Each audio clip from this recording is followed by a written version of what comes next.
pues la formación de Scodi me ha aportado como abrir una millora dels nostres equips humans en el punt de venta.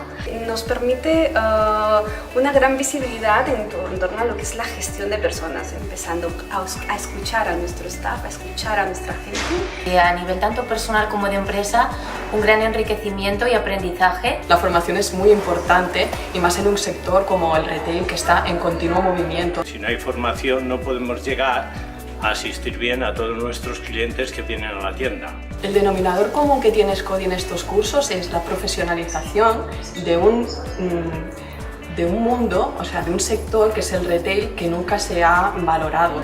A trabajar con confianza, ese es uno de los valores más importantes. Participat doncs, en la formació de KPIs i en la de gestió d'equips en el punt de venda i també fem formació in company doncs, per persones que nosaltres estem utilitzant ara per formar els equips dels punts de venda. Con Scodi hemos hecho varios cursos y tratamos de profesionalizar a nuestro personal para diferenciarnos.